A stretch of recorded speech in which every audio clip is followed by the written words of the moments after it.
Hi class, in this video, I'm going to go over the assignment directions for Clinical Field Experience A, Professional Development. For this assignment, you are allocating 3 hours to attending mathematics professional development with your mentor teacher.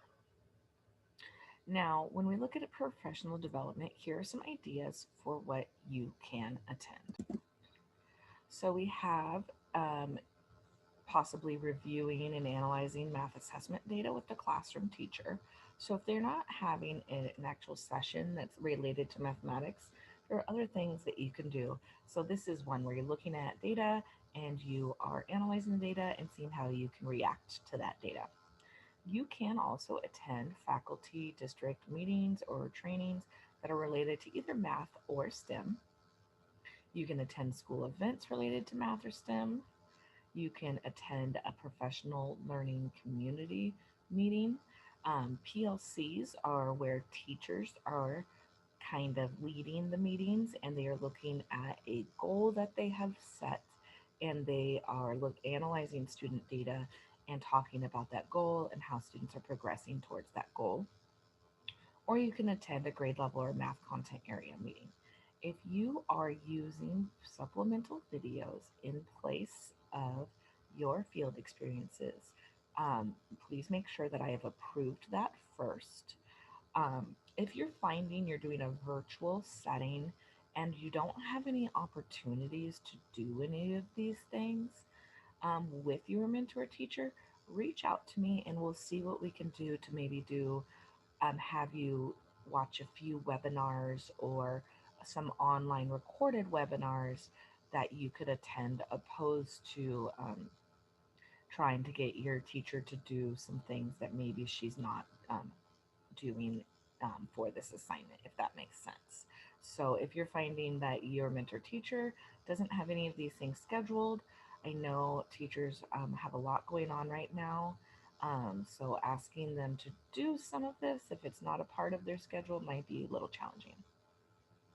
So when you're writing about your field experience, whether you're using a live experience or some supplemental videos, you'll want to write at least 250 words. It's hard to get all of this covered in 250 words, so shoot for 500. And I don't even care if you're a little over 500. And you're going to include first, give me a detail of what the meeting was about. Kind of introduce that topic so I know what it was about. Once you tell me what it was about, give me any new ideas or strategies that you learned and how the meetings supported problem solving and critical thinking to improve student outcomes. Then include your overall impression about what the professional development meeting or event offered for the faculty or school and how it helped math instruction, or maybe how it didn't help. Sometimes we attend things or go to things where we're wondering, how was that beneficial for the teacher? And reflections on that might be good. If you felt like it was really helpful, then that would be something you want to reflect on. But if you didn't, tell me why and what they could have done better. Finally, you want to include how you might incorporate what you learned in your future and professional practice. This is always my favorite part because this is how you can apply your learnings. So make sure that you're really reflective about some of those things that you learned and how that might look for you in the classroom. This doesn't require any APA style, so please just use solid academic writing. And then I will include a template for you to use to make sure you cover all four of these points that is lined to the rubric. So make sure that you use that template to help you cover the assignment comprehensively. Let's go ahead and look at the rubric.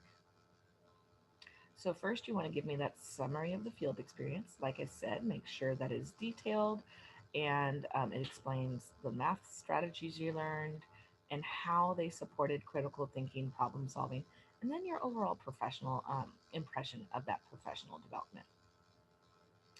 Then we have the area for the conclusions and applications for your future practice. Like I said, this is my favorite part because this is what you're going to do in your future classroom. So think about the needs of students and really show me that you learn what you learned from this and apply it to yourself in the future. Next is organization.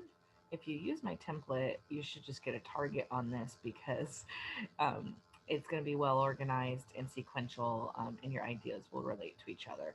So typically, when you use the template, organization is pretty easy to score target in this area, just as long as you're giving a clear sense of the main idea and you're really introducing what the professional development was, and then you're kind of going into some of those other graded areas after.